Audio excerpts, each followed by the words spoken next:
착하게 살았는데 왜 나만 당할까? 마키아벨리 군주론으로 풀어보는 현실의 법칙. 어떤 사람들은 평생 착하게 살아갑니다. 거짓말하지 않고 남을 배려하며 언제나 정직하게 행동합니다. 그런데 이상하게도 그들은 반복해서 상처받습니다. 직장에서는 자신보다 못한 사람이 승진하고, 인간관계에서는 배신당하며, 사회에서는 교묘한 사람들에게 이용만 당합니다. 나는 이렇게 착하게 살았는데 왜 나만 이렇게 당할까? 이 질문 앞에서 많은 사람들이 좌절합니다.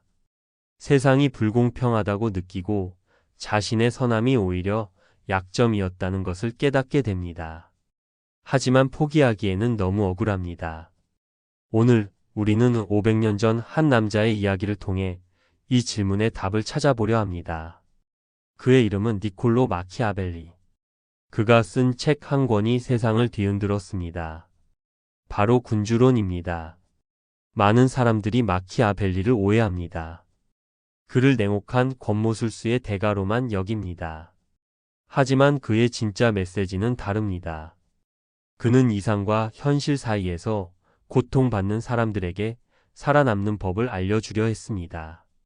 착한 사람이 당하지 않으려면 어떻게 해야 할까요? 악한 사람이 되라는 것일까요? 아닙니다. 마키아벨리가 알려주는 것은 그보다 훨씬 깊고 현실적이며 지혜로운 것입니다. 지금부터 1시간 동안 우리는 함께 여행을 떠납니다. 마키아벨리의 눈으로 세상을 보고 착한 사람이 더 이상 당하지 않는 방법을 배울 것입니다.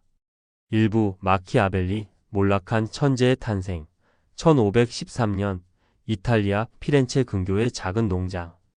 한 남자가 초라한 옷을 입고 농부들과 카드놀이를 하고 있습니다. 그의 이름은 니콜로 마키아벨리. 불과 1년 전만 해도 그는 피렌체 공화국의 제2서 기관이었습니다. 외교관으로서 프랑스 왕, 신성로마 제국 황제, 교황을 직접 만나며 국제 정치의 한복판에 있던 사람입니다. 하지만 지금 그는 모든 것을 잃었습니다. 권력도 명예도 재산도. 심지어 고문까지 당했습니다. 메디치 가문이 피렌체를 장악하면서 공화정을 지지했던 그는 반역자로 몰렸습니다. 밧줄에 손이 묶인 채 공중에 매달려 떨어뜨려지는 고문, 스트라파도를 6번이나 당했습니다. 상상해 보십시오. 어깨가 탈골되는 고통, 숨이 끊어질 것 같은 공포, 그리고 석방된 후 맞이한 현실. 모든 공직에서 추방되고 피렌체 영토를 벗어날 수도 없는 신세가 되었습니다. 마키아벨리는 매일 아침 일어나 농장 일을 합니다. 나무를 베고 농부들과 이야기를 나눕니다. 그들은 그가 누구인지도 모른 채 사소한 다툼과 속임수에 대해 떠듭니다. 오후에는 여관에 가서 카드놀이를 합니다. 시시한 논쟁, 욕설, 하찮은 돈을 놓고 벌이는 싸움. 한때 유럽의 운명을 논하던 그가 이제는 이런 일상 속에 갇혀 있습니다. 하지만 저녁이 되면 마키아벨리는 변합니다. 그는 낡은 옷을 벗고 깨끗한 궁정복을 입습니다. 그리고 서재로 들어갑니다. 그곳에서 그는 고대의 현자들과 대화합니다. 리비우스, 플루타르코스, 키케로. 그들의 책을 읽으며 자신이 직접 목격한 권력의 세계를 정리합니다. 이 시간 그는 무엇을 생각했을까요? 배신당한 분노? 잃어버린 것들에 대한 슬픔? 아닙니다. 그는 더 깊은 질문과 마주했습니다. 왜 선한 사람들이 권력을 잇는가? 왜 정직한 공화국이 무너지는가? 왜 도덕적인 지도자들이 패배하는가? 마키아벨리는 자신의 인생이 이 질문들의 실험실이었다는 것을 깨달았습니다. 그는 14년간 외교관으로 일하며 수많은 권력자들을 만났습니다. 루이 12세, 막시밀리안 황제, 교황 율리우스 2세, 그리고 악명 높은 체사레 보르자. 특히 체사레 보르자와의 만남은 그에게 충격이었습니다. 보르자는 교황의 사생아로 잔혹하고 교활했습니다. 하지만 그는 이탈리아 중부를 통일할 뻔했습니다. 어떻게? 무자비한 힘과 치밀한 계산으로. 마키아벨리는 보르자가 로마냐 지방을 장악하는 과정을 직접 목격했습니다. 보르자는 먼저 잔혹한 총독 레미로 대 오르코를 보내 질서를 잡았습니다. 백성들이 공포에 떨었습니다. 그러자 보르자는 갑자기 그 총독을 두 동강 내어 광장에 전시했습니다. 백성들은 환호했습니다.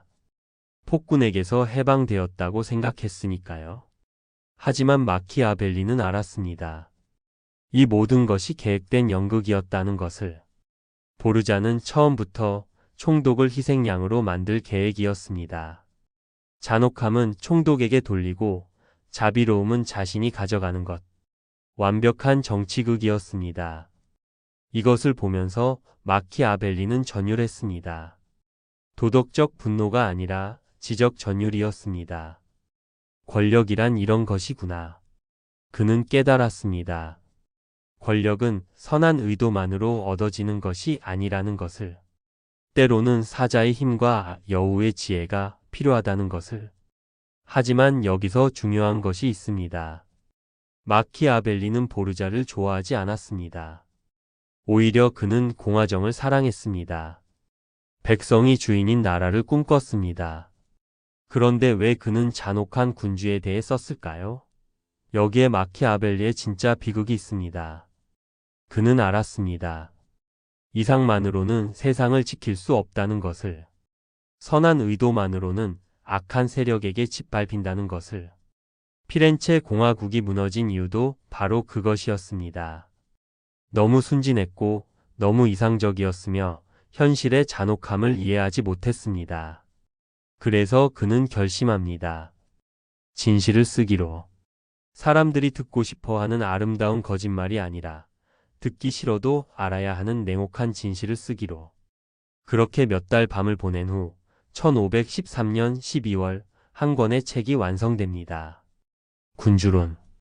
겨우 100페이지도 안 되는 작은 책. 하지만 이 책은 500년이 지난 지금까지도 세상을 뒤흔들고 있습니다. 마키아벨리는 이 책을 메디치 가문의 로렌초에게 헌정합니다. 다시 공직으로 돌아가고 싶었으니까요. 하지만 로렌초는 이 책을 읽지도 않았습니다. 마키아벨리는 결국 1527년 가난 속에서 죽습니다. 58세였습니다. 그가 죽은 후 군주론은 금서가 됩니다. 교황청은 이 책을 악마의 책이라고 비난했습니다. 하지만 아이러니하게도 모든 권력자들이 몰래 이 책을 읽었습니다. 프랑스의 루이 14세, 프로이센의 프리드리히 대왕, 나폴레옹, 비스마르크. 그들은 모두 마키아벨리의 학생이었습니다. 왜 이 책이 그토록 강력한 영향을 미쳤을까요? 왜 500년이 지난 지금도 우리는 이 책을 읽어야 할까요? 그 답은 간단합니다. 마키아벨리는 인간과 권력에 대한 불편한 진실을 말했기 때문입니다. 그는 가면을 벗겼습니다. 권력자들이 쓰고 있던 도덕의 가면, 종교의 가면, 선함의 가면을 모두 벗겨냈습니다. 그리고 그 밑에 있는 날것의 현실을 보여줬습니다. 인간은 본질적으로 이기적이다. 사람들은 두려움에 더 잘 복종한다. 선의만으로는 악의를 이길 수 없다. 권력을 얻으려면 때로 비도덕적인 선택을 해야 한다.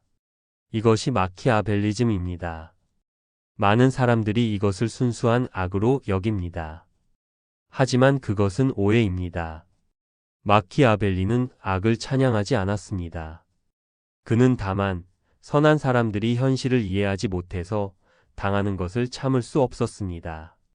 그는 착한 사람들에게 말하고 싶었습니다. 당신의 선함은 아름답습니다. 하지만 그것만으로는 부족합니다. 세상에는 당신의 선함을 이용하려는 사람들이 있습니다. 그들로부터 자신을 지키는 법을 배워야 합니다. 이것이 군주론의 진짜 메시지입니다. 악해지라는 것이 아니라 현명해지라는 것입니다. 순진함을 버리고 지혜를 얻으라는 것입니다. 이부 착한 사람이 당하는 이유. 마키아벨리는 군주론 제15장에서 이렇게 씁니다. 많은 사람들이 군주가 어떻게 살아야 하는지 상상해 왔다. 하지만 나는 현실과 상상 사이에는 큰 차이가 있다는 것을 안다. 있어야 할 모습만 보고 실제 모습을 무시하는 사람은 자신을 보존하기보다 파멸로 향하게 된다. 이 한 문장에 모든 것이 담겨 있습니다. 착한 사람들이 당하는 이유. 그들은 세상이 어떠해야 하는지에 집중합니다. 하지만 세상이 실제로 어떠한지는 보지 못합니다. 우리 주변을 한번 생각해 봅시다. 직장에서 가장 열심히 일하는 사람이 승진할까요? 항상 그런 것은 아닙니다. 오히려 상사에게 잘 보이는 법을 아는 사람, 자기 PR을 잘하는 사람이 올라갑니다. 정직하게 일만 하는 사람은 종종 너는 여기서 계속 일해줘라는 말과 함께 제자리에 남습니다. 연애에서는 어떨까요? 상대방을 진심으로 대하고 모든 것을 솔직하게 말하는 사람이 사랑을 얻을까요? 때로는 그렇지 않습니다. 오히려 적당히 밀고 당기는 사람, 자신의 가치를 잘 보이는 사람이 더 매력적으로 보입니다. 너무 착한 사람은 좋은 사람으로만 남고 맙니다. 사업에서는 더 명확합니다. 정직하게만 장사하면 망합니다. 경쟁자들은 과장 광고를 하고 덤핑을 하고 뒷거래를 합니다. 깨끗하게만 하려는 사람은 시장에서 밀려납니다. 왜 이런 일이 벌어질까요? 세상이 불공평해서? 그것도 있습니다. 하지만 마키아벨리는 더 근본적인 이유를 지적합니다. 인간의 본성을 잘못 이해했기 때문이다. 마키아벨리는 인간에 대해 이렇게 말합니다. 제17장에서 그는 이렇게 씁니다. 인간은 배은망덕하고 변덕스러우며 위선적이고 거짓되며 위험을 피하려 하고 이득을 탐한다. 냉소적으로 들립니다. 하지만 그는 단순히 인간을 욕하는 것이 아닙니다. 그는 관찰자입니다. 14년간 외교관으로 일하며 전쟁터에서, 궁정에서, 거리에서 인간을 봤습니다. 그리고 패턴을 발견했습니다. 사람들은 당신이 강할 때는 따릅니다. 하지만 약해지면 떠납니다. 당신이 베풀 때는 고마워합니다. 하지만 베풀기를 멈추면 원망합니다. 당신이 이길 때는 편에 섭니다. 하지만 질 것 같으면 배신합니다. 이것이 인간의 전부일까요?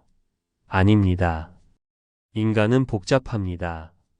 때로는 놀라울 정도로 선하고, 때로는 충성스러우며, 때로는 희생적입니다. 하지만 마키아벨리가 말하는 것은 그것에만 의존해서는 안 된다는 것입니다.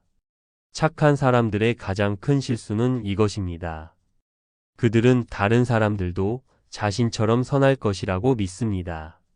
내가 이렇게 진심으로 대하면 상대방도 나를 진심으로 대할 거야. 하지만 현실은 다릅니다. 마키아벨리는 제18장에서 이렇게 말합니다. 만약 모든 사람이 선하다면 이 가르침은 나쁠 것이다. 하지만 사람들은 악하고 당신과의 약속을 지키지 않는다. 그러므로 당신도 그들과의 약속을 지킬 필요가 없다. 이것을 읽으면 많은 사람들이 충격을 받습니다. 약속을 지키지 말라고? 그럼 나도 나쁜 사람이 되라는 거야? 하지만 마키아벨리의 말을 정확히 읽어봅시다. 그는 먼저 약속을 깨라고 하지 않습니다. 그는 상대방이 지키지 않을 때 당신도 매일 필요가 없다고 말합니다. 여기에 큰 차이가 있습니다. 마키아벨리는 악을 권하지 않습니다. 그는 방어를 말합니다. 당신을 해치려는 사람에게 당하지 말라는 것입니다. 생각해 봅시다. 당신이 회사에서 중요한 프로젝트를 동료와 함께 합니다. 당신은 약속대로 열심히 합니다. 하지만 동료는 게으름을 피웁니다. 그리고 마지막에 상사에게 보고할 때 마치 자기가 다 한 것처럼 말합니다. 이때 당신은 어떻게 해야 할까요? 착한 사람은 이렇게 생각합니다. 그래도 고자질은 안 돼. 언젠가는 진실이 밝혀질 거야. 하지만 진실은 밝혀지지 않습니다. 동료는 승진하고 당신은 바보가 됩니다. 마키아벨리는 이런 상황에서 이렇게 말할 것입니다. 동료가 약속을 지키지 않았다. 그러므로 당신도 그의 거짓말을 보호할 의무가 없다. 진실을 말하라. 그것이 자기 방어다. 이것이 착한 사람과 현명한 사람의 차이입니다. 착한 사람은 일방적으로 선합니다. 상대방이 어떻게 나오든 자신은 선해야 한다고 생각합니다. 하지만 현명한 사람은 상호적으로 행동합니다. 상대방이 선하면 선하게, 상대방이 악하면 자신을 지킵니다. 마키아벨리는 또 다른 중요한 통찰을 제공합니다. 제17장에서 그는 유명한 질문을 던집니다. 군주는 사랑받는 것이 나은가? 두려움의 대상이 되는 것이 나은가? 그의 대답은 명확합니다. 둘 다 갖는 것이 좋다. 하지만 둘 다 갖기 어렵다면 사랑받는 것보다 두려움의 대상이 되는 것이 훨씬 안전하다. 왜 그럴까요? 그는 설명합니다.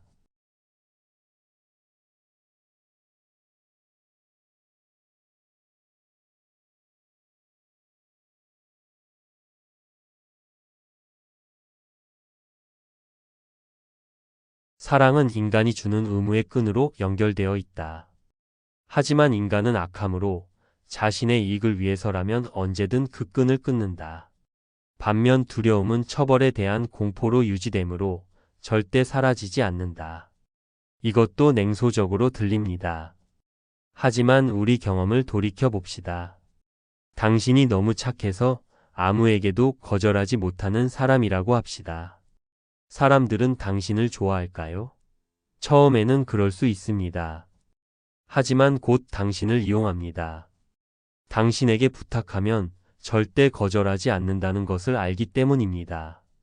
반면 당신이 명확한 선을 긋는 사람이라고 합시다. 여기까지는 도와줄 수 있지만 여기부터는 안 돼. 사람들은 당신을 조금 불편해할 수 있습니다. 하지만 당신을 존중합니다. 함부로 대하지 못합니다. 이것이 마키아벨리가 말하는 두려움입니다. 폭력이나 위협이 아닙니다. 명확한 경계입니다. 나를 함부로 대하면 가만히 있지 않겠다는 태도입니다. 착한 사람들이 당하는 또 다른 이유는 그들이 예측 가능하기 때문입니다. 마키아벨리는 제18장에서 사자와 여우의 비유를 듭니다. 군주는 사자와 여우 모두가 되는 법을 알아야 한다. 사자는 함정을 알아채지 못하고 여우는 늑대를 몰아낼 힘이 없다. 그러므로 함정을 알아채기 위해 여우가 되어야 하고 늑대를 겁주기 위해 사자가 되어야 한다. 무슨 뜻일까요? 힘만으로는 부족합니다. 당신이 아무리 강해도 교묘한 함정에 걸릴 수 있습니다. 또한 지혜만으로도 부족합니다. 당신이 아무리 영리해도 때로는 힘으로 밀어붙여야 할 때가 있습니다. 착한 사람들은 대부분 여우도 사자도 아닙니다. 그들은 양입니다. 순하고 예측 가능하며 방어력이 없습니다. 그래서 사냥당합니다. 직장에서 생각해 봅시다. 당신이 항상 YS만 하는 사람이라면 상사는 당신에게 계속 일을 떠넘깁니다. 왜? 당신이 거절하지 않는다는 것을 알기 때문입니다. 하지만 가끔 애노라고 말하는 사람에게는 함부로 부탁하지 못합니다. 인간관계도 마찬가지입니다. 당신이 항상 먼저 연락하고 항상 양보하고 항상 이해해주는 사람이라면 상대방은 당신을 당연하게 여깁니다. 하지만 가끔 거리를 두는 사람은 더 소중히 여겨집니다. 이것이 마키아벨리가 알려주는 냉혹한 진실입니다. 예측 가능한 선함은 약점이 됩니다. 사람들은 당신의 선함을 존중하는 것이 아니라 이용합니다. 그렇다면 우리는 어떻게 해야 할까요? 악한 사람이 되어야 할까요? 아닙니다. 마키아벨리는 악을 권하지 않습니다. 그는 유연성을 말합니다. 제18장에서 그는 이렇게 씁니다. 현명한 군주는 약속을 지키는 것이 불리할 때 혹은 약속을 하게 만든 이유가 사라졌을 때 약속을 지킬 수 없고 또 지켜서도 안 된다. 만약 모든 인간이 선하다면 이 조언은 나쁠 것이다. 하지만 인간은 악하고 당신과의 약속을 지키지 않으므로 당신 역시 그들과의 약속을 지킬 필요가 없다. 이것을 읽고 많은 사람들이 분노합니다. 약속을 어기라고? 그럼 신인은 뭐가 되는 거야? 하지만 다시 한번 정확히 읽어봅시다. 마키아벨리는 모든 약속을 어기라고 하지 않습니다. 그는 세 가지 조건을 제시합니다. 첫째, 약속을 지키는 것이 당신에게 불리할 때. 둘째, 약속을 하게 만든 이유가 사라졌을 때. 셋째, 상대방이 먼저 약속을 어겼을 때. 이것은 합리적입니다. 예를 들어봅시다. 당신이 친구와 사업을 시작했습니다. 이익을 반반 나누자고 약속했습니다. 하지만 친구는 일은 하지 않고 돈만 가져갑니다. 이때 당신은 어떻게 해야 할까요? 착한 사람은 그래도 약속은 약속이야 라고 생각하며 계속 돈을 줍니다. 하지만 현명한 사람은 상대방이 약속을 지키지 않았으니 나도 조건을 재협상할 수 있다고 생각합니다. 이것이 착한 사람과 현명한 사람의 차이입니다. 착한 사람은 원칙에 얽매입니다. 약속은 무조건 지켜야 해. 하지만 현명한 사람은 맥락을 봅니다. 이 약속이 공정한 상황에서 이루어진 것인가? 상대방도 약속을 지키고 있는가? 마키아벨리의 가르침을 한 문장으로 요약하면 이렇습니다. 선하게 행동할 수 있는 능력을 가지되 필요할 때는 그렇지 않을 수 있는 능력도 가져라. 이것이 핵심입니다. 선함 자체가 문제가 아닙니다. 선함만 가지고 있는 것이 문제입니다. 당신은 선해야 합니다. 하지만 선함만으로 무장해서는 안 됩니다. 필요할 때는 강해질 수 있어야 하고 필요할 때는 교묘해질 수 있어야 하며 필요할 때는 무자비해질 수 있어야 합니다. 3부 현실을 보는 법 마이너스 있는 그대로의 세상.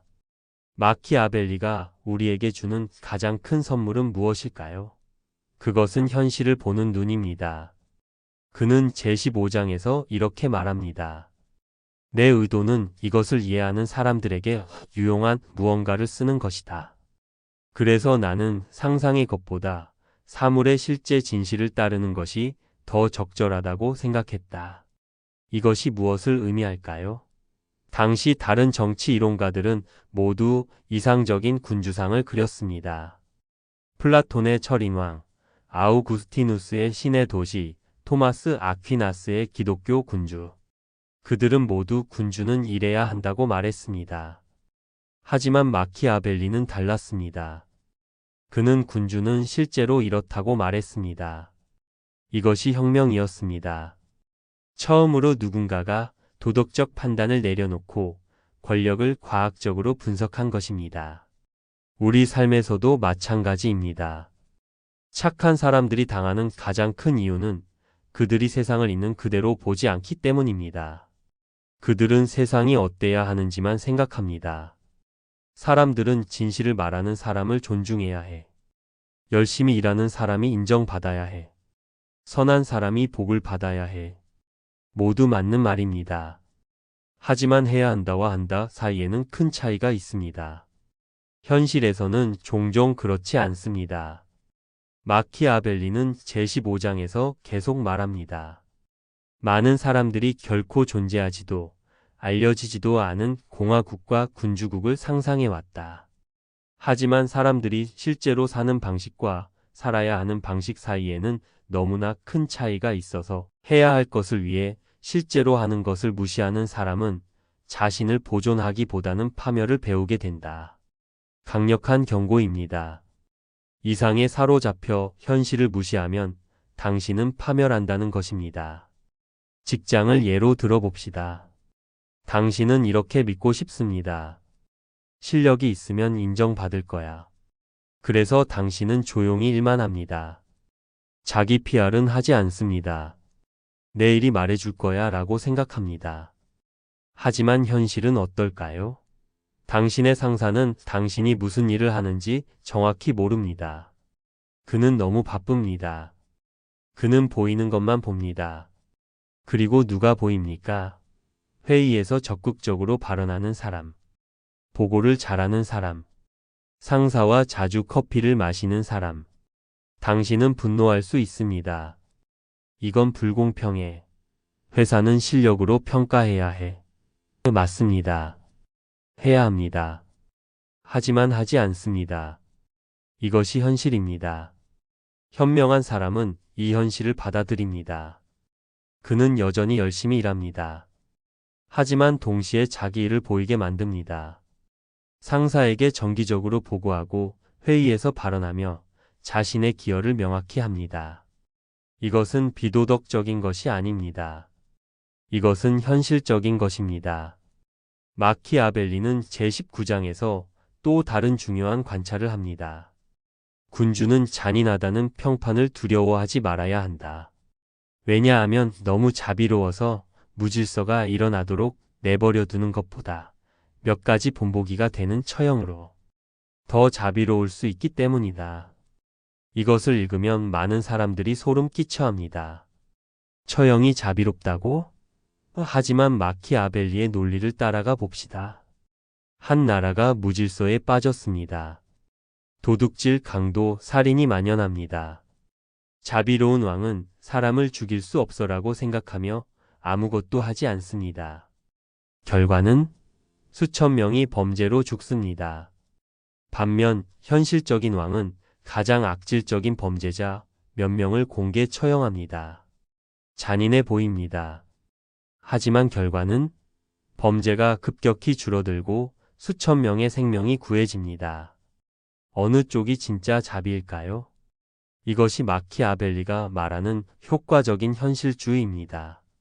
그는 의도가 아닌 결과를 봅니다. 선한 의도로 나쁜 결과를 만드는 것보다 때로는 가혹해 보여도 좋은 결과를 만드는 것이 낫다는 것입니다.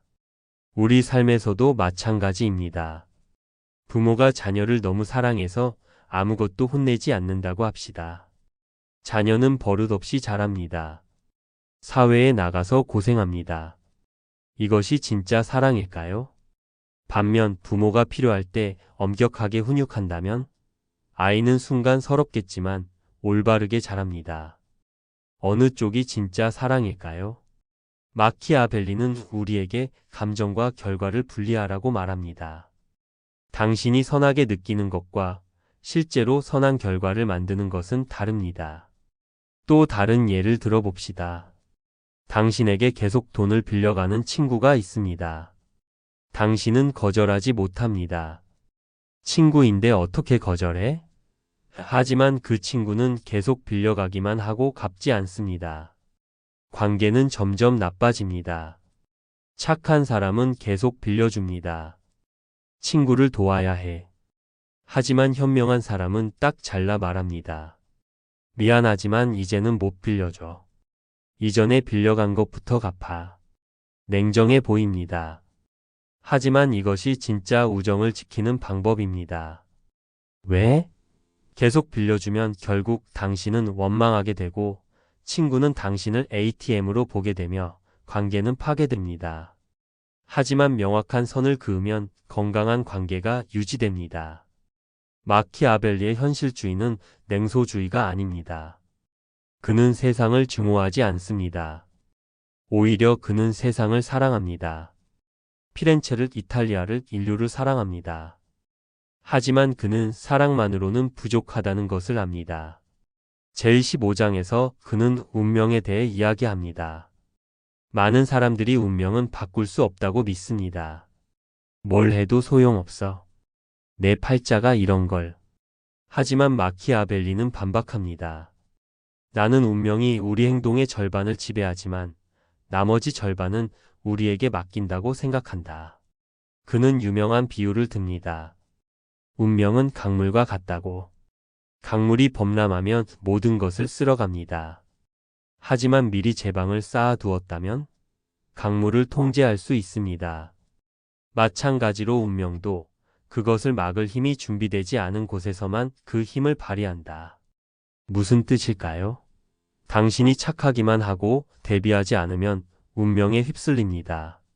하지만 현실을 보고 대비한다면 당신은 운명을 어느 정도 통제할 수 있습니다.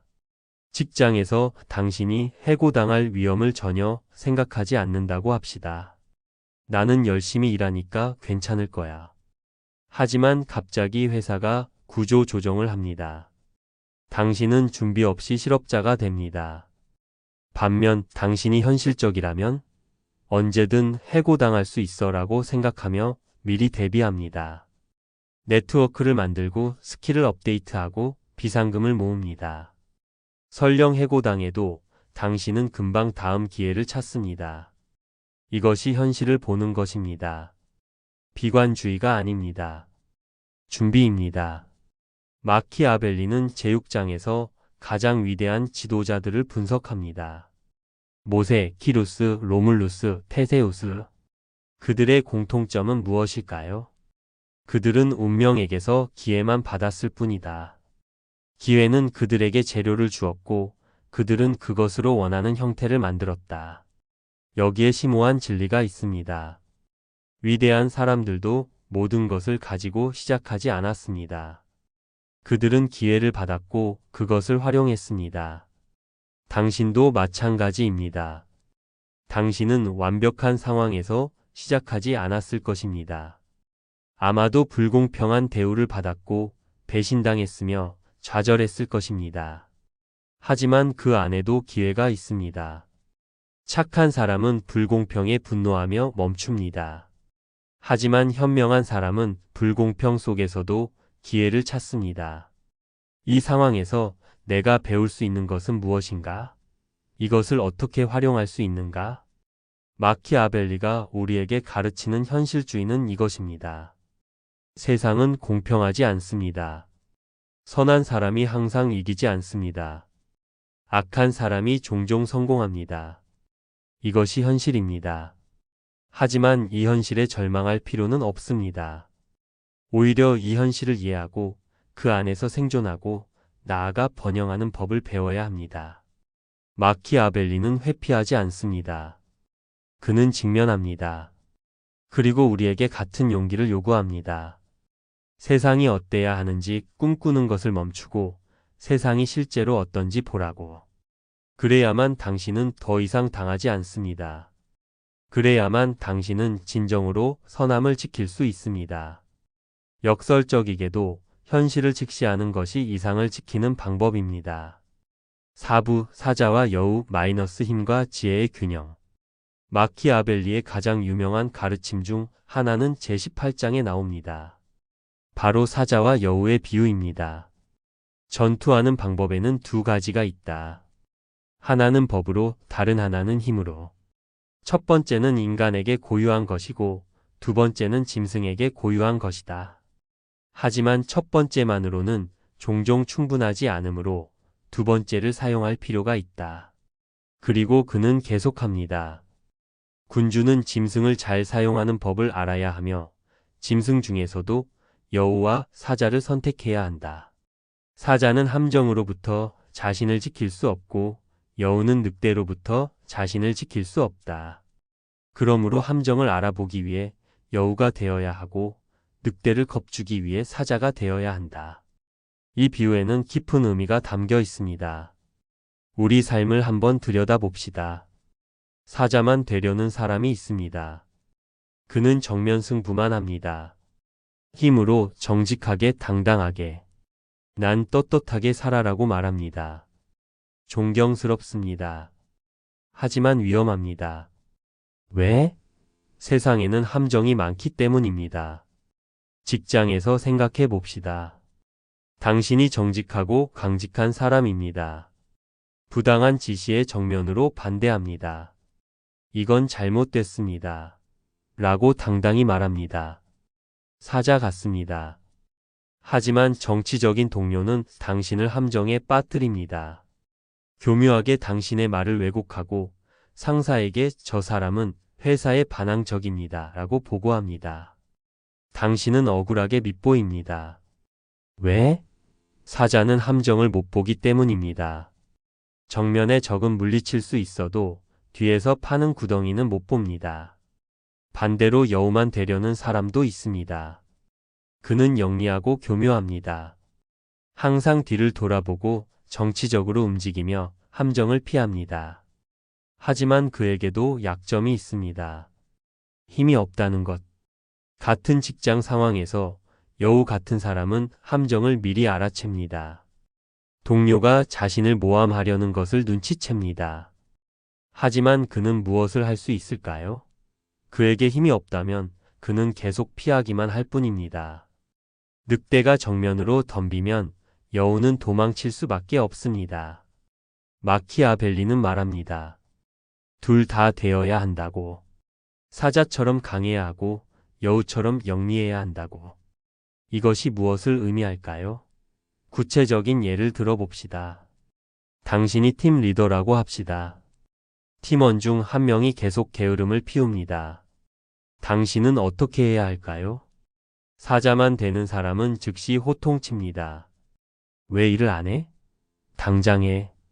강력합니다. 하지만 팀원은 반발합니다. 분위기가 나빠집니다. 심지어 그 팀원이 HR에 당신을 신고할 수도 있습니다.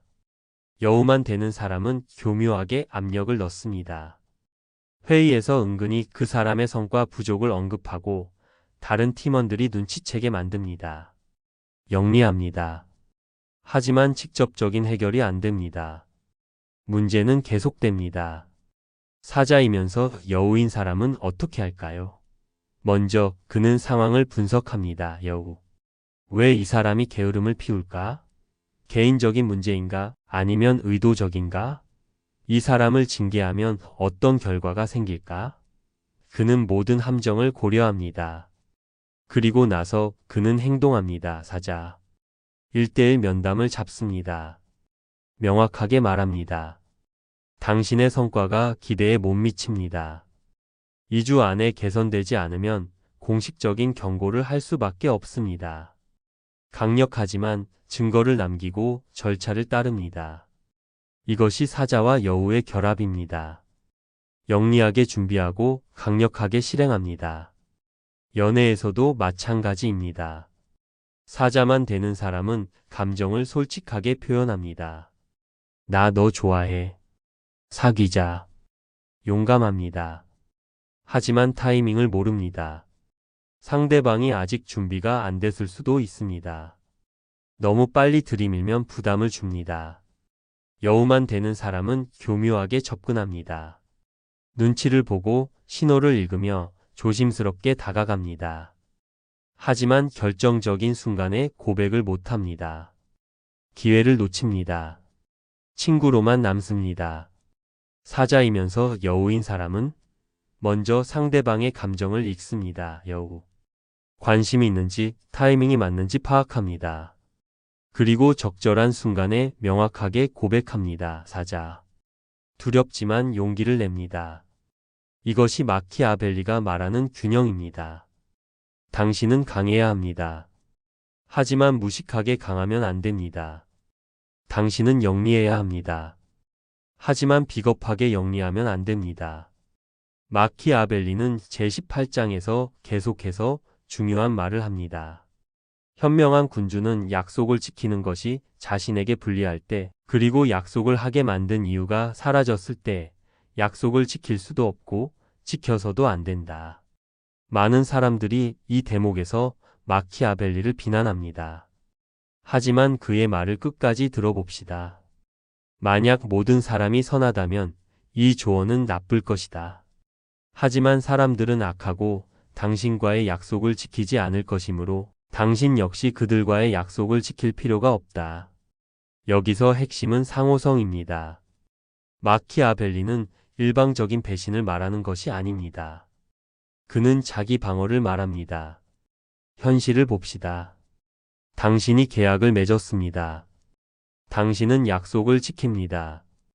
하지만 상대방은 지키지 않습니다. 이때 당신은 어떻게 해야 할까요?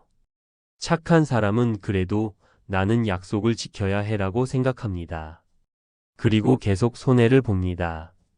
하지만 현명한 사람은 상대방이 약속을 어겼으니 나도 재협상할 권리가 있다고 생각합니다. 이것은 비도덕적인 것이 아닙니다. 이것은 공정한 것입니다. 약속은 쌍방의 것입니다. 한쪽만 지키는 약속은 약속이 아니라 착취입니다. 마키아벨리는 또한 보이는 것의 중요성을 강조합니다. 제18장에서 그는 이렇게 말합니다. 사람들은 일반적으로 눈으로 판단하지 손으로 판단하지 않는다. 모든 사람이 당신을 볼 수 있지만 당신이 실제로 어떤 사람인지 아는 사람은 거의 없다. 무슨 뜻일까요? 사람들은 진실보다 외관을 봅니다. 당신이 실제로 얼마나 착한지보다 얼마나 착해 보이는지가 더 중요합니다. 이것을 듣고 많은 사람들이 분노합니다. 그럼 위선자가 되라는 거야? 아닙니다.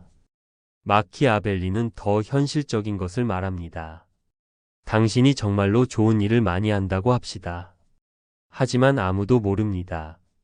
당신은 조용히 베풉니다. 결과는 아무도 당신을 좋은 사람으로 보지 않습니다. 반면 당신이 좋은 일을 하고 그것을 사람들이 알게 만든다면 당신은 좋은 사람으로 인정받습니다. 그리고 더 많은 기회를 얻습니다. 더 많은 사람을 도울 수 있게 됩니다. 어느 쪽이 나을까요? 마키아벨리는 말합니다.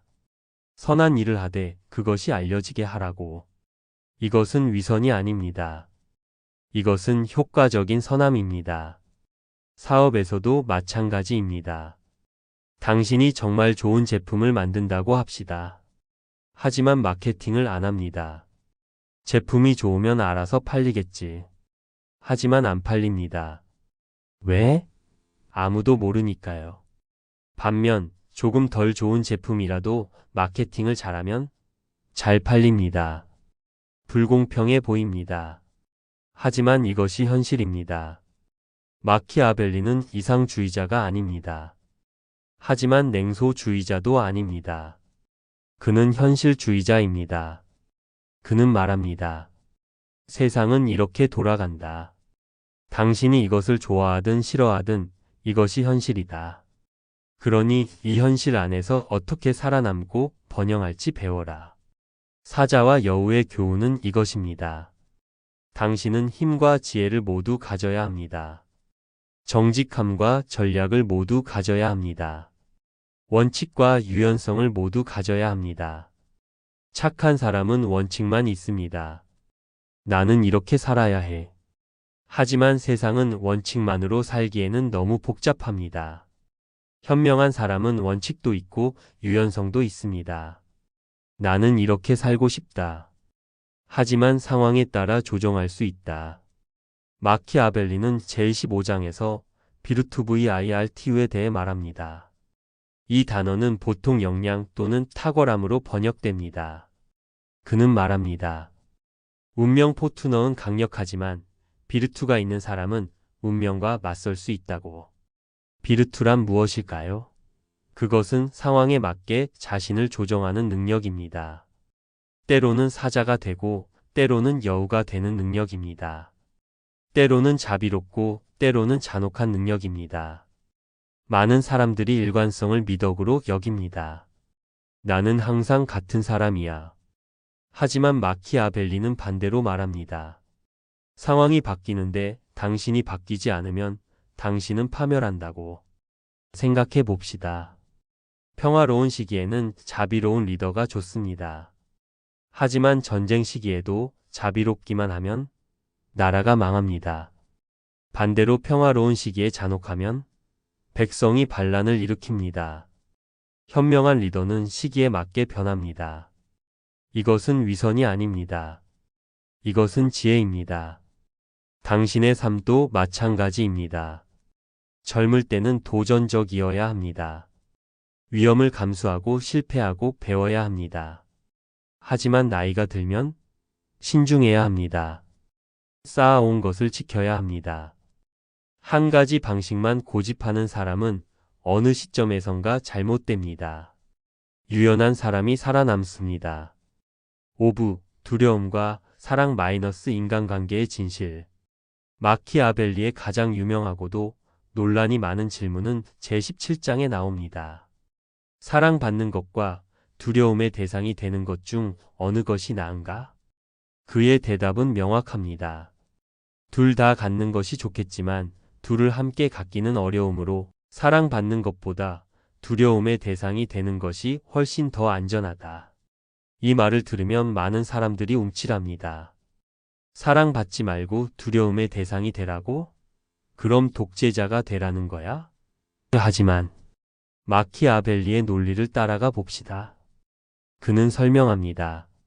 사람들에 대해 일반적으로 이렇게 말할 수 있다. 그들은 배은망덕하고 변덕스러우며 위선적이고 위험을 피하려 하며 이득을 탐한다. 당신이 그들에게 이익을 줄 때는 완전히 당신 편이다. 그들은 당신에게 피와 재산과 생명과 자식을 바치겠다고 한다. 하지만 그것은 필요가 멀리 있을 때뿐이다. 필요가 가까이 오면 그들은 반역한다. 냉소적으로 들립니다. 하지만 우리 경험을 돌이켜 봅시다. 정말 그렇지 않나요? 당신이 상사라고 합시다. 직원들에게 잘해줍니다. 월급을 많이 주고 복지를 챙기며 친절하게 대합니다. 직원들은 당신을 사랑합니다. 최고의 상사예요. 라고 말합니다. 하지만 회사가 어려워져서 월급을 깎아야 한다면? 복지를 줄여야 한다면? 직원들은 어떻게 할까요? 많은 경우 그들은 불평하고 원망하며 심지어 떠납니다. 당신이 그들에게 베푼 모든 것을 잊어버립니다. 왜? 마키아벨리가 말한 대로 사람들은 자신의 이익을 따르기 때문입니다. 사랑은 감사의 끈으로 연결되어 있는데 인간은 악함으로 자신의 이익을 위해 언제든 그 끈을 끊습니다. 반면 두려움은 어떨까요? 당신이 엄격한 상사라고 합시다. 규칙을 어기면 즉시 징계합니다. 직원들이 당신을 좋아하지는 않습니다. 하지만 존중합니다. 그리고 규칙을 지킵니다. 왜? 두려우니까요. 회사가 어려워져도 그들은 여전히 일합니다. 왜? 안 하면 결과가 있다는 것을 알기 때문입니다. 하지만 여기서 중요한 것이 있습니다. 마키아벨리는 미움받으라고 하지 않습니다. 그는 제17장에서 명확히 합니다. 두려움의 대상이 되어야 하지만 미움은 피해야 한다. 이 구분이 핵심입니다. 두려움과 미움은 다릅니다. 두려움은 이렇습니다. 저 사람은 강하다. 함부로 대하면 안 된다. 존중해야 한다. 이것은 건강합니다. 미움은 이렇습니다. 저 사람은 나쁘다. 기회가 되면 복수하고 싶다. 이것은 위험합니다. 마키아벨리는 말합니다. 사람들이 당신을 두려워하게 만들되 미워하지 않게 하려면 어떻게 해야 할까요? 그들의 재산과 여자를 건드리지 않으면 된다. 좀 더 현대적으로 해석하면 사람들의 기본적인 권리와 존엄성을 침해하지 않으면 된다는 것입니다. 엄격한 상사를 생각해 봅시다. 그가 규칙을 엄격히 적용하지만 공정하다면 직원들은 그를 두려워하지만 존중합니다. 하지만 그가 불공정하게 특정 사람만 괴롭힌다면 직원들은 그를 미워합니다. 그리고 기회가 되면 복수합니다. 부모도 마찬가지입니다. 엄격하지만 사랑하는 부모는 자녀에게 두려움과 존경을 동시에 받습니다. 하지만 엄격하고 냉정한 부모는 미움만 받습니다. 마키아벨리의 통찰은 이것입니다. 사랑만으로는 부족합니다. 왜냐하면 사랑은 상대방의 감정에 의존하기 때문입니다. 그리고 감정은 변합니다. 하지만 두려움은 계산에 기반합니다. 이것을 하면 저런 결과가 생긴다. 이것은 더 안정적입니다. 직장에서 생각해 봅시다. 당신이 너무 착해서 아무에게도 애노라고 하지 못한다면 사람들은 당신을 좋아할 것입니다. 하지만 존중하지는 않습니다. 그들은 당신에게 계속 일을 떠넘기고 당신을 이용합니다. 반면 당신이 명확한 경계를 긋는다면 여기까지는 도와줄 수 있지만 여기부터는 안 돼. 사람들은 당신을 조금 불편해할 수 있습니다. 하지만 존중합니다. 함부로 대하지 못합니다. 이것이 건강한 두려움입니다. 폭력이나 위협이 아닙니다. 명확한 경계와 그 경계를 어겼을 때의 결과입니다. 연애에서도 마찬가지입니다. 너무 쉽게 얻어지는 사랑은 가치가 낮아 보입니다. 당신이 상대방에게 모든 것을 다 해주고 모든 것을 허락한다면 상대방은 당신을 당연하게 여깁니다. 하지만 당신이 자신의 가치를 알고 경계를 긋는다면 상대방은 당신을 더 소중히 여깁니다. 왜? 당신을 잃을 수 있다는 두려움이 있기 때문입니다. 마키아벨리는 제17장에서 계속합니다. 사랑은 의무의 끈으로 유지되는데 인간은 악함으로 자신의 이익을 위해 그 끈을 끊는다. 하지만 두려움은 결코 사라지지 않는 처벌에 대한 공포로 유지된다. 이것은 비관적으로 들리지만 동시에 해방적입니다. 왜? 당신이 더 이상 사랑받기 위해 자신을 희생할 필요가 없기 때문입니다. 착한 사람들은 종종 사랑받기 위해 자신을 깎아냅니다. 다른 사람의 기분을 맞추기 위해 자신의 욕구를 억누릅니다. 거절하지 못하고 경계를 긋지 못하며 계속 베풉니다. 왜? 사랑받고 싶어서입니다. 하지만 마키아벨리는 말합니다. 그럴 필요 없다고. 사랑은 불안정하다고. 차라리 존중받으라고. 그리고 여기 아이러니가 있습니다. 당신이 사랑받으려고 애쓰면 사람들은 당신을 이용합니다. 하지만 당신이 존중받으려고 경계를 그으면 사람들은 오히려 당신을 더 좋아합니다. 왜? 인간은 쉽게 얻어지는 것을 가치 없게 여기기 때문입니다. 당신이 너무 쉽게 베풀면 사람들은 그것을 당연하게 여깁니다. 하지만 당신이 선택적으로 베풀면 사람들은 그것을 특별하게 여깁니다. 마키아벨리의 또 다른 통찰은 제17장 끝부분에 나옵니다.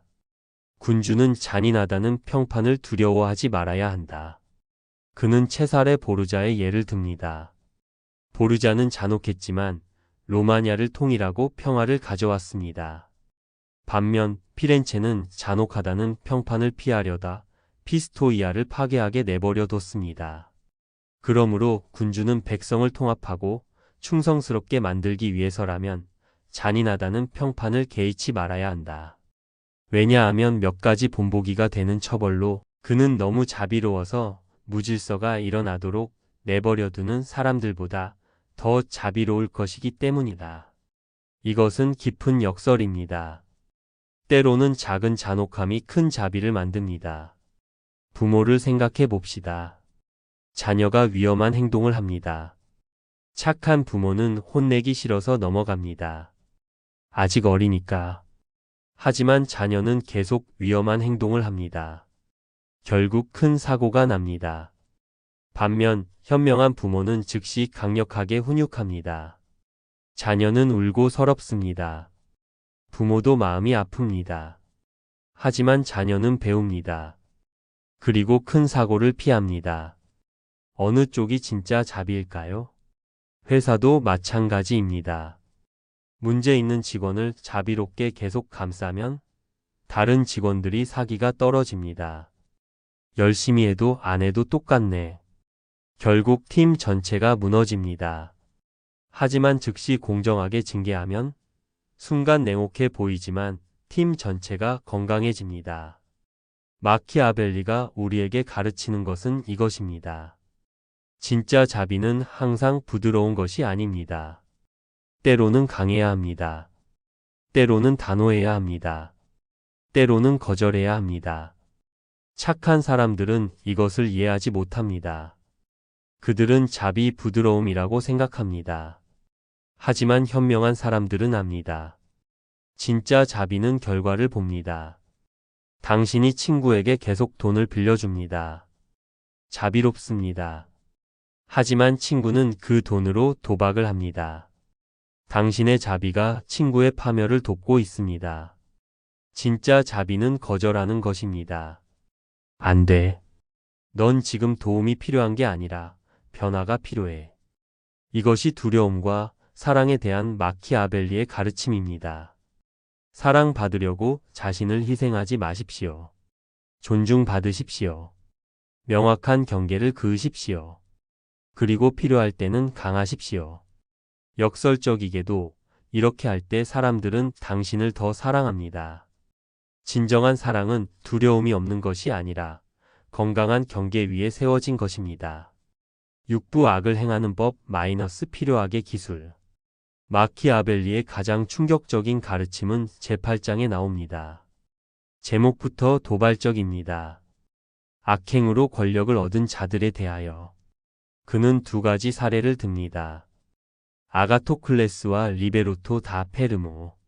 둘 다 배신과 살인으로 권력을 잡았습니다. 하지만 마키아벨리는 흥미로운 구분을 합니다. 잘 사용된 잔혹함과 나쁘게 사용된 잔혹함이 있다. 잘 사용된 잔혹함이란 한 번에 자신의 안전을 위해 필요한 만큼만 행해지고 그 후에는 계속되지 않으며 가능한 한 신하들의 이익으로 전환되는 것들이다. 나쁘게 사용된 잔혹함이란 처음에는 적었지만 시간이 지나면서 사라지기보다 증가하는 것들이다. 무슨 뜻일까요? 마키아벨리는 악을 찬양하지 않습니다. 하지만 그는 인정합니다. 때로는 악이 필요하다는 것을. 하지만 여기 중요한 원칙이 있습니다. 악을 행해야 한다면 한 번에 신속하게 그리고 더 큰 선을 위해 해야 한다는 것입니다. 역사적 예를 봅시다. 링컨 대통령은 남북 전쟁 중 인신보호영장을 정지시켰습니다. 민주주의의 근간을 흔드는 행위였습니다. 악행이라고 할 수 있습니다. 하지만 그것은 연방을 지키기 위해 필요했습니다.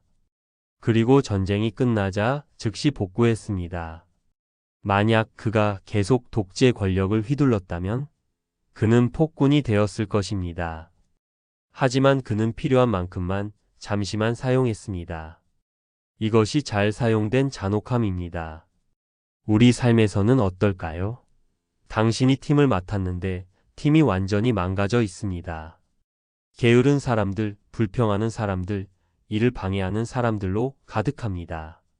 착한 리더는 천천히 바꾸려고 합니다. 사람들에게 상처 주기 싫어. 조금씩 개선하자.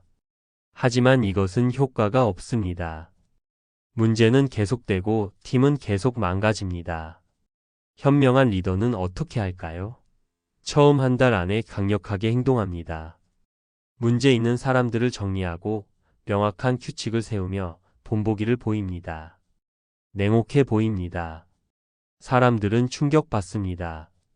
하지만 그 후에는 리더는 다시 부드러워집니다. 팀원들을 격려하고 지원하며 함께 성장합니다. 팀은 건강해집니다. 이것이 마키아벨리가 말하는 원칙입니다. 모든 해로운 것은 한꺼번에 행해져야 한다. 그래야 덜 느껴지고 덜 불쾌하게 만든다. 왜 그럴까요? 인간의 심리 때문입니다. 작은 고통이 계속되는 것보다 큰 고통이 한 번에 끝나는 것이 낫습니다. 당신이 밴드를 떼어야 한다고 생각해 봅시다. 천천히 조금씩 떼면 어떨까요? 계속 아픕니다. 고통이 길어집니다. 하지만 한 번에 확 떼면 순간 아프지만 바로 끝납니다. 회사 구조 조정도 마찬가지입니다. 몇 달에 걸쳐 조금씩 인원을 줄이면 전 직원이 불안에 떨며 일합니다. 다음은 나인가? 생산성이 떨어집니다. 분위기가 최악이 됩니다. 하지만 하루에 필요한 만큼 정리하고 끝내면 순간 충격적이지만 남은 사람들은 안심하고 다시 일합니다. 이것이 잘 사용된 잔혹함입니다. 필요한 만큼 한 번에 그리고 더 나은 미래를 위해. 반대로 나쁘게 사용된 잔혹함은 무엇일까요? 계속되는 학대입니다. 오늘 한 명, 내일 한 명 괴롭히는 것. 이것은 권력을 위한 잔혹함입니다. 사람들은 계속 두려움 속에 삽니다. 결국 반란이 일어납니다. 마키아벨리는 제8장에서 중요한 말을 합니다. 해로운 일은 한꺼번에 행해져야 하고 이로운 일은 조금씩 베풀어져야 한다. 왜? 사람들은 고통을 빨리 잊지만 이익은 천천히 음미하기 때문입니다. 당신이 직원들에게 보너스를 준다고 합시다. 한 번에 큰 금액을 주면 직원들은 기뻐하지만 한 달 후면 있습니다. 하지만 매달 조금씩 나눠서 주면 직원들은 계속 기뻐합니다. 반대로 나쁜 소식은 한 번에 다 전하는 것이 낫습니다. 우리 회사가 어렵습니다. 월급이 10% 삭감되고 복지가 줄어들며 워크샵도 취소됩니다. 충격적이지만 한 번에 소화됩니다. 만약 이것을 나눠서 발표하면 이번 달엔 월급 삭감, 다음 달엔 복지 축소, 그 다음 달엔 워크샵 취소. 직원들은 계속 실망합니다. 사기가 바닥을 칩니다. 이것이 마키아벨리의 냉혹한 지혜입니다. 그는 인간 심리를 깊이 이해했습니다. 하지만 여기서 중요한 것이 있습니다. 마키아벨리는 악을 즐기라고 하지 않습니다. 그는 악을 최소화하라고 합니다. 제8장 끝에서 그는 명확히 합니다. 아가토클레스는 권력을 얻었지만 영광은 얻지 못했습니다. 왜? 그의 악행이 필요 이상이었기 때문입니다. 자신의 시민들을 배신하고 친구들을 저버리며 신이도 인간에도 종교도 없이 행동하는 것을 역량이라고 부를 수는 없다. 이런 방법으로 권력은 얻을 수 있지만 영광은 얻을 수 없다. 여기 마키아벨리의 도덕이 있습니다. 그는 목적이 수단을 정당화한다고 믿지 않습니다. 그는 더 복잡합니다. 그는 말합니다. 때로는 나쁜 수단을 써야 할 때가 있다고. 하지만 그것은 더 큰 선을 위해서만 정당화된다고. 그리고 가능한 한 최소화되어야 한다고. 당신이 거짓말을 해야 하는 순간이 있을 수 있습니다. 친구가 나 뚱뚱해 보여? 라고 물을 때 진실은 좀보다 거짓하니 괜찮아이 더 자비로울 수 있습니다. 하지만 이것은 계속되어서는 안 됩니다. 습관적인 거짓말은 신뢰를 파괴합니다. 필요할 때만 더 큰 선 친구의 감정 보호를 위해서만. 회사에서도 마찬가지입니다. 당신이 어려운 결정을 내려야 할 때가 있습니다. 좋은 사람을 해고해야 할 수도 있습니다. 약속을 어겨야 할 수도 있습니다. 착한 사람은 이것을 못합니다. 이건 잘못됐어. 난 할 수 없어. 그래서 회사가 망합니다. 모두가 일자리를 잃습니다. 현명한 사람은 어떻게 할까요? 가슴 아프지만 합니다. 한 사람을 해고해서 10사람을 살립니다. 그리고 가능한 한 존중하며 합니다. 정직하게 이유를 설명하고 퇴직금을 주며 추천서를 써줍니다. 이것이 잘행해진 악입니다. 필요하지만 최소화되고 존엄성을 유지합니다. 마키아벨리의 가르침은 이것입니다. 세상이 완벽하다면 우리는 항상 선할 수 있을 것입니다. 하지만 세상은 완벽하지 않습니다. 때로는 불완전한 선택만 있습니다. 이때 당신은 어떻게 해야 할까요? 순수함을 지키기 위해 아무것도 하지 않을 것인가? 아니면 손을 더럽히더라도 더 나은 결과를 만들 것인가? 마키아벨리는 말합니다. 후자를 선택하라고. 하지만 절대 그것을 가볍게 여기지 말라고. 악은 필요악이어야 하지 편한 악이 되어서는 안 된다고. 7부 운명과 맞서기 마이너스 당신도 바꿀 수 있다. 제25장에서 마키아벨리는 운명에 대해 씁니다. 당시 많은 사람들이 운명론에 빠져 있었습니다. 신이 모든 것을 정했어. 우리가 뭘 해도 소용없어. 하지만 마키아벨리는 반박합니다. 나는 운명이 우리 행동의 절반을 지배한다는 것을 모르지 않는다. 하지만 그럼에도 운명은 나머지 절반 또는 그에 가까운 부분을 우리의 자유의지에 맡긴다. 절반은 운명, 절반은 우리. 그는 유명한 비유를 듭니다. 운명은 난폭한 강과 같다고. 범람할 때는 모든 것을 쓸어가고 제방을 부수며 나무를 뽑습니다. 사람들은 무력하게 도망칩니다. 하지만 그렇다고 해서 평화로운 시기에 사람들이 제방과 둑으로 대비할 수 없다는 뜻은 아니다. 그렇게 하면 다음번 범람 때 강물이 수로를 따라 흐르거나 그 힘이 그토록 무절제하고 해롭지 않게 된다. 강력한 메시지입니다. 운명은 강합니다. 하지만 준비된 사람은 운명을 통제할 수 있습니다. 우리 삶을 봅시다. 2020년 코로나 팬데믹. 이것은 운명이었습니다. 누구도 예측하지 못했고 막을 수 없었습니다. 모든 사람이 영향을 받았습니다. 하지만 결과는 달랐습니다. 어떤 사람들은 파산했습니다. 어떤 사람들은 그저 버텼습니다. 하지만 어떤 사람들은 번영했습니다. 왜 차이가 생겼을까요? 준비 때문입니다. 비상금이 있던 사람은 버틸 수 있었습니다. 디지털 스킬이 있던 사람은 재택근무로 전환할 수 있었습니다. 온라인 비즈니스를 하던 사람은 오히려 성장했습니다. 같은 운명, 다른 결과. 왜? 제방을 쌓아둔 사람과 그렇지 않은 사람의 차이입니다. 마키아벨리는 또 다른 비유를 듭니다. 운명은 여자와 같다고. 이 부분은 16세기 남성의 관점이라 현대적으로 재해석이 필요합니다. 운명은 여자이므로 그녀를 억누르려면 때리고 밀어붙여야 한다. 그녀는 냉정하게 행동하는 사람들보다 그렇게 하는 사람들에게 더 잘 정복된다. 성차 별적 표현을 걷어내고 핵심만 보면 그가 말하는 것은 이것입니다. 운명은 적극적인 사람에게 호의적이다. 생각해 봅시다. 당신이 실직했습니다. 운명이 당신을 쳤습니다. 이때 당신은 두 가지 선택이 있습니다. 첫째, 앉아서 운명을 탓합니다. 왜 나만 이래? 불공평해. 이력서를 몇 개 보내고 답이 없으면 포기합니다. 운명에 굴복하는 것입니다. 둘째, 적극적으로 맞섭니다. 매일 20개씩 이력서를 보냅니다. 네트워킹 이벤트에 참석합니다. 새로운 스킬을 배웁니다. 포트폴리오를 만듭니다. 프리랜싱을 시작합니다. 운명에 맞서는 것입니다. 어느 쪽이 더 빨리 기회를 찾을까요? 분명히 둘째입니다. 마키아벨리는 말합니다. 운명은 당신이 수동적이면 짓밟습니다. 하지만 당신이 적극적이면 때로는 길을 열어줍니다. 제26장에서 그는 이탈리아의 상황을 한탄합니다.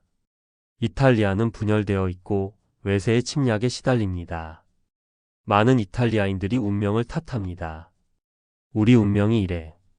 어쩔 수 없어. 하지만 마키아벨리는 분노합니다. 이탈리아가 노예 상태로 떨어진 것은 그 지도자들의 무능 때문이다. 그들은 군사력을 소홀히 했고 분열되어 있으며 외국 용병에 의존했다. 그는 말합니다. 이것은 운명이 아니라 선택이라고. 잘못된 선택의 결과라고. 우리 삶도 마찬가지입니다.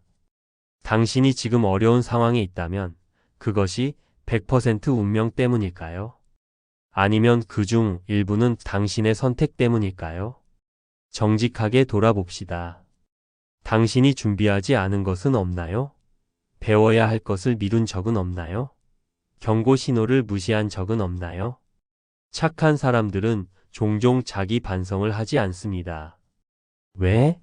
자신을 피해자로 보기 때문입니다.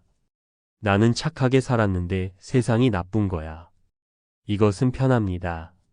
하지만 당신을 무력하게 만듭니다. 현명한 사람은 책임을 받아들입니다. 내가 부족했던 부분은 무엇인가? 다음번에는 어떻게 다르게 할 수 있을까? 이것은 불편합니다. 하지만 당신에게 힘을 줍니다. 왜? 당신이 잘못했다는 것은 당신이 다음번에는 잘할 수 있다는 뜻이기 때문입니다. 하지만 모든 것이 운명이라면 당신은 아무것도 할 수 없습니다. 마키아벨리는 제6장에서 위대한 창건자들을 분석합니다.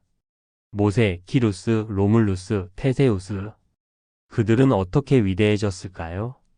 그들의 행동과 생애를 살펴보면 그들이 운명으로부터 받은 것은 기회뿐이었다는 것을 알 수 있다.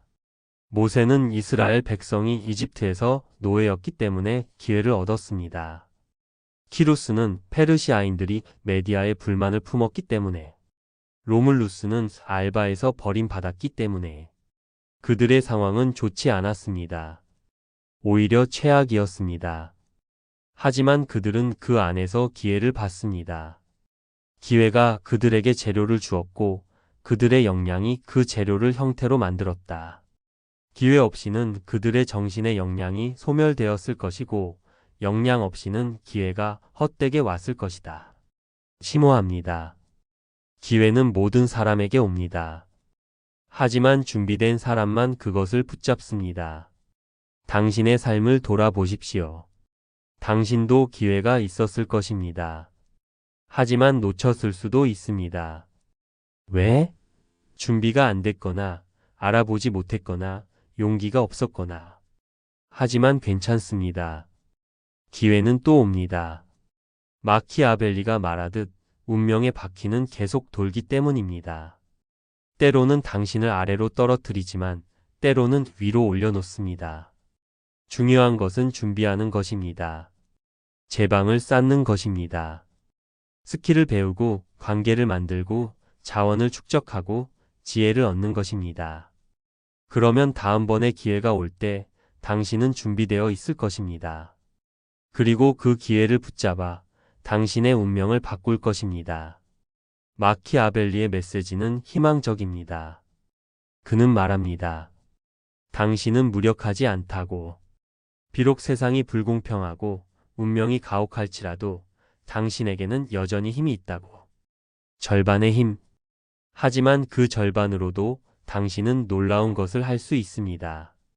우리는 긴 여행을 했습니다. 500년 전 이탈리아에서 몰락한 한 외교관의 통찰을 통해 오늘날 우리 삶의 진실을 들여다봤습니다. 마키아벨리는 우리에게 무엇을 가르쳐 줬을까요? 첫째, 현실을 보라고 했습니다. 세상이 어때야 하는지가 아니라 실제로 어떠한지를, 사람들이 어떻게 행동해야 하는지가 아니라 실제로 어떻게 행동하는지를.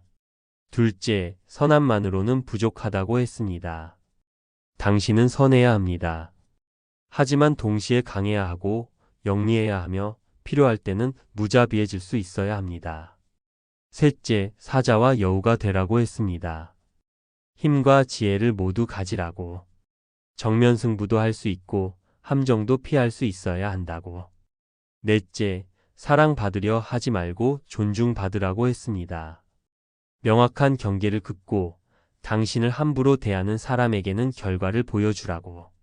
다섯째, 필요한 악은 한 번에 신속하게 그리고 더 큰 선을 위해 행하라고 했습니다. 여섯째, 운명의 절반은 당신 것이라고 했습니다. 준비하고 기회를 붙잡으라고. 이 모든 가르침을 하나로 묶으면 마키아벨리의 진짜 메시지가 보입니다. 착해지는 것을 멈추지 마라. 하지만 순진한 것은 멈춰라. 착함과 순진함은 다릅니다. 착한 사람은 다른 사람을 배려합니다. 순진한 사람은 다른 사람이 자신을 배려할 것이라고 믿습니다. 착한 사람은 진실을 말합니다. 순진한 사람은 진실이 항상 이긴다고 믿습니다. 착한 사람은 도움을 줍니다. 순진한 사람은 도움이 보답받을 것이라고 믿습니다. 차이가 보이나요? 착함은 미덕입니다. 순진함은 약점입니다. 마키아벨리는 당신의 착함을 빼앗으려 하지 않습니다. 그는 당신의 순진함을 벗겨내려 합니다. 그래야 당신의 착함이 살아남을 수 있기 때문입니다. 생각해 보십시오. 착한 사람이 모두 당하고 파멸하면 세상에는 누가 남을까요? 악한 사람들만 남습니다. 그것이 진짜 비극입니다. 마키아벨리는 그것을 원하지 않았습니다. 그는 착한 사람들이 살아남기를 원했습니다. 번영하기를 원했습니다. 그래서 권력을 얻기를 원했습니다. 왜? 선한 사람이 권력을 가져야 세상이 좋아지기 때문입니다. 이것이 군주론의 역설입니다. 표면적으로는 냉혹한 권력의 기술을 가르칩니다. 하지만 깊이 들어가면 그것은 선한 사람들을 위한 생존 매뉴얼입니다. 마키아벨리는 평생 공화정을 사랑했습니다. 백성이 주인인 나라를 꿈꿨습니다. 하지만 그는 알았습니다. 이상만으로는 이상을 지킬 수 없다는 것을. 로마 공화정은 왜 무너졌을까요? 너무 이상적이어서가 아닙니다. 오히려 너무 부패했기 때문입니다. 원칙은 있었지만 그것을 지킬 힘이 없었습니다. 피렌체 공화정은 왜 무너졌을까요? 시민들이 자유를 사랑했지만 그것을 방어할 준비가 안 됐기 때문입니다. 외국 용병에 의존했고 분열되어 있었으며 정치적으로 순진했습니다. 마키아벨리는 이 모든 것을 목격했습니다. 그리고 결론을 내렸습니다. 선한 것을 지키려면 현실적이어야 한다고. 당신의 삶도 마찬가지입니다.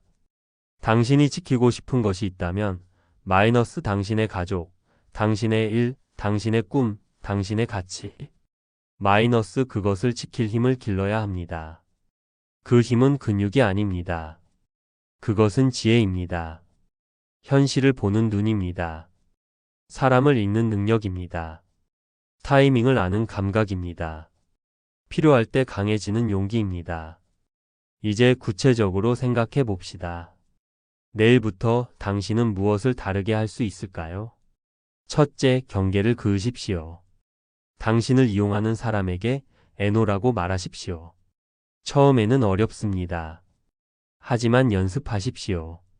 미안하지만 이번에는 도와줄 수 없어. 이 한 문장이 당신의 삶을 바꿉니다. 둘째, 관찰하십시오. 사람들의 말이 아니라 행동을 보십시오. 약속이 아니라 결과를 보십시오. 의도가 아니라 패턴을 보십시오. 마키아벨리처럼 냉정한 관찰자가 되십시오. 셋째, 준비하십시오. 언제든 최악의 상황이 올 수 있다고 가정하십시오. 비상금을 모으십시오. 스킬을 업데이트하십시오. 네트워크를 만드십시오. 제방을 쌓으십시오. 넷째, 전략적이 되십시오. 모든 것을 정면으로 부딪히지 마십시오. 때로는 우회하십시오. 때로는 기다리십시오. 때로는 후퇴하십시오. 사자이면서 여우가 되십시오. 다섯째, 결과를 보십시오. 당신의 의도가 아니라 결과를 평가하십시오.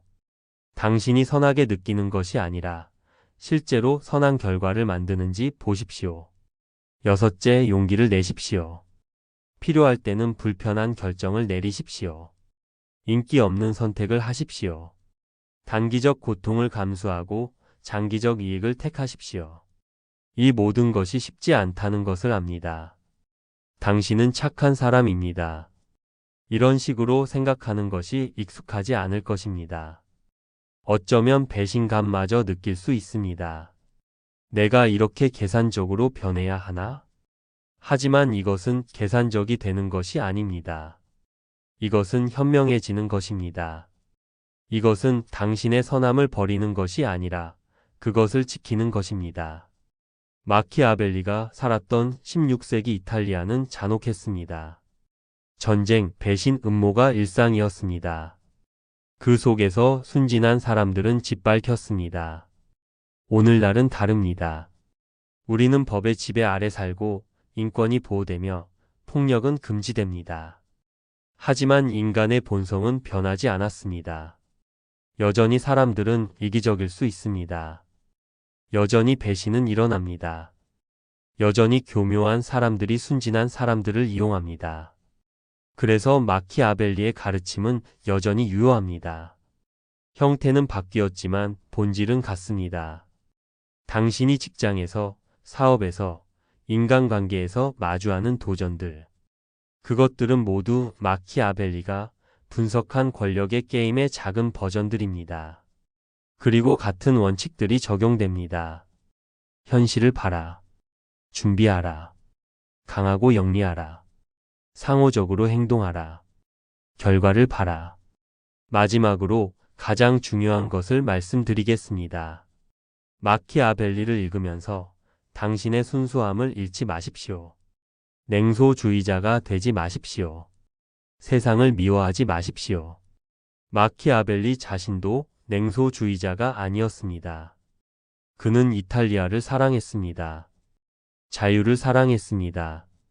인간의 가능성을 믿었습니다. 하지만 그는 동시에 현실주의자였습니다. 그는 인간이 완벽하지 않다는 것을 알았습니다. 그리고 그 불완전한 인간들이 사는 불완전한 세상에서 어떻게 선한 것을 지킬 수 있는지 고민했습니다. 당신도 같은 균형을 찾으십시오. 이상을 가지되 현실에 발을 디드십시오. 사람을 믿되 맹목적으로 믿지는 마십시오. 베풀되 이용당하지는 마십시오. 이것이 지혜입니다. 이것이 성숙함입니다. 그리고 이것이 착한 당신이 더 이상 당하지 않고 오히려 번영하는 방법입니다.